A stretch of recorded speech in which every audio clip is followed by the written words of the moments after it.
నమస్కారం, బాగుంటారా? మనము ఇక్కడ నేను వచ్చేసరికి నేను కూడా హెల్త్ వర్కర్నే.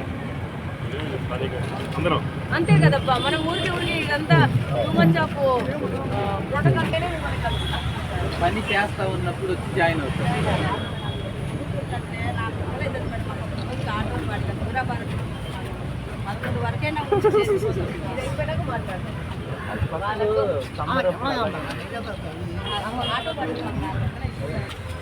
అందరికీ నమస్కారం.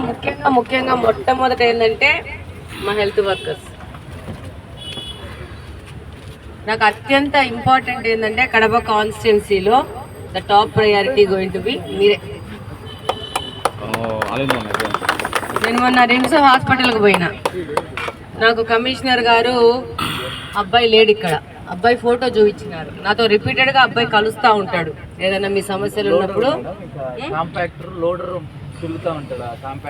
అబ్బాయి నాతో రిపీటెడ్గా కలుస్తూ ఉంటే అబ్బాయి మొహం నాకు పేరు గుర్తులేదు. అబ్బాయికి ఇక్కడ చేయి కోసుకొని ఉంది. నేను చాలా మందితో మాట్లాడాను, ఇది చాలా అన్యాయము. హెల్త్ వర్కర్స్ యొక్క ఆరోగ్యం అనేది చాలా important. We need to give first preference to, మొట్టమొదటి స్థానము కడపలో పనిచేస్తే హెల్త్ వర్కర్స్కి ఇవాళ ముఖ్యమైన ఫస్ట్ ప్లేస్ అని చెప్పేసేసి నేను ఎంతమందితో మాట్లాడానో ఆ ఇష్యూ అయినాక. అలా మనము హాస్పిటల్ బయోమెడికల్ వేస్ట్ అనేది మనకు ప్రాపర్ టీం లేకపోతే మనం ఎత్తకూడదు. హూవర్ మనమే వాళ్ళ మీద కంప్లైంట్ రైజ్ చేద్దాం. ఇది ఎవరో ఒక్కరి కోసము వాళ్ళని ఇబ్బంది పెడితే అయితే కుదరదు. నేనైతే క్లియర్ ఆ విషయంలో. ఈ విషయం నేను చాలా మందితో మాట్లాడానమ్మా. నేను దీన్ని అయితే అంగీకరించ సైనికులు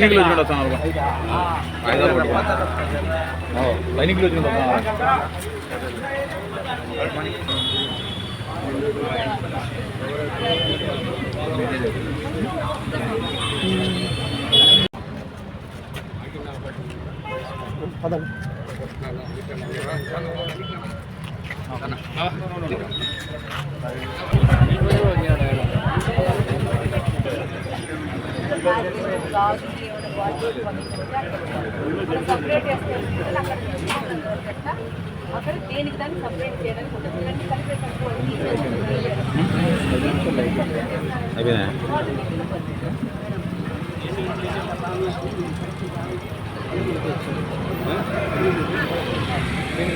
మీరు కొంచెం వచ్చారు. అమ్జద్ భాషతో నేను ఎట్లా డబ్బులు వసూలు చేస్తా? మీకు డబ్బులు కావాలా? డబ్బులు పోతా. ఆయన అగ్రిమెంట్ రాసిస్తున్నారు. ఎవరు? షేక్ మహమ్మద్. ఎవరన్నా షేక్ మహమ్మద్? లాస్ట్ బామర్ది మీద కేసు వెళ్తుంది. ఇది మా ఇది అమ్జద్ భాష అంట ఉద్యోగం ఇప్పిస్తానని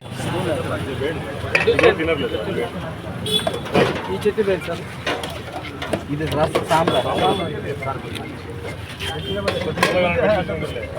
100 రోజులు 100 మంది శానిటేషన్ వర్కర్స్తో, హెల్త్ వర్కర్స్తో మన కడప స్వచ్ఛ కడప ప్రోగ్రామ్ని మనము కడప నియోజకవర్గంలో మన ఒక పర్సనల్ ప్రోగ్రామ్గా తీసుకొని మనం ముందుకు వెళ్తాం. ఇది వాసు సార్ డిజైన్ చేశారు, వెళ్ళమని.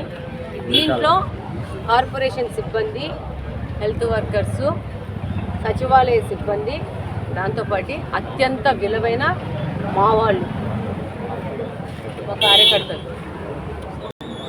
ఎప్పుడు కడప చరిత్రలో లేదు ఒక పార్టీకి సంబంధించిన వాళ్ళు, కార్యకర్తలు కడప యొక్క క్లీన్ అండ్ గ్రీన్లో పాల్గొనడం అనేది ఎప్పుడు కడప చూడలేదు. ఈరోజు 2 సంవత్సరాల నుంచి మనం గెలిచిన నుంచి మన కడప స్వచ్ఛ కడప చేస్తూ ఉన్నాము. ఈ ప్రయత్నం ఆగేట్లేదు, ఇది నిరంతరం జరుగుతూనే ఉంటుంది. మన కడపను మనం స్వచ్ఛంగా చేసుకుంటే ఈ ప్రక్రియలో డెఫినెట్గా ప్రజలు కూడా సహకరించేసి కడపను ఒక మార్పు దిశగా తీసుకుపోతారని సంపూర్ణంగా కోరుకుంటూ ఉంటాను, ఆశిస్తున్నాను. డెఫినెట్గా సాధిస్తామనుకుంటున్నాను. మీ ద్వారా కూడా మీడియా మిత్రులందరూ సహకరించేసి ఎప్పుడు అవకాశం వచ్చినా కూడా కడప నీట్గా పెట్టుకుందాము, కడప స్వచ్ఛంగా పెట్టుకుందాము అనేసి కడపను అప్గ్రేడ్ చేసుకోవాల్సిన బాధ్యత మనందరి మీద ఉందని కోరుకుంటున్నాను. మనందరి మీద. మేము ఎంత తిరిగినా కానీ, ఎంత 100 మంది వర్కర్లు వేసుకొని తిరిగినా కానీ, మా వాళ్ళు ఎంత కష్టపడి పనిచేసినా కానీ, కార్పొరేషన్ సిబ్బంది ఎంత సిన్సియర్గా కానీ, ప్రజల్లో మార్పు వచ్చి ప్రజలు కూడా ఒక అవేర్నెస్తో ఒక వాళ్ళ యొక్క ఆలోచనలో మార్పు వచ్చి మనం ఇక్కడ చెత్త వేయకూడదు, ఒక సోషల్ బిహేవియర్ అనేది మారాలా, కాలువలలో కవర్లు వేయకూడదు, బాటిల్స్ వేయకూడదు. ఎక్కడ చూసినా కూడా ఇప్పుడు గంట నుంచి తిరుగుతున్నాం. ప్రతి ఒక్క కాలువలో కూల్ డ్రింక్ బాటిల్స్, చిప్స్ ప్యాకెట్లు, ఇంట్లో ఉన్న సామాన్లు, ఒక చోట పరుపులు, రోడ్లు కూడా వేసేస్తారు. ఇది మారితేనే మనం కడపను కాపాడుకుంటాం. రేపు వర్షాలు వచ్చినాక నీళ్ళు పోతలేవు అని అంటే నీళ్ళు పోకపోవడానికి కారణం ఏంటంటే మనమే కవర్లు అన్నీ వేసేసి కాలువలు పూడిపిస్తున్నాం. కాబట్టి తప్పకుండా అందరూ మారి మన కడప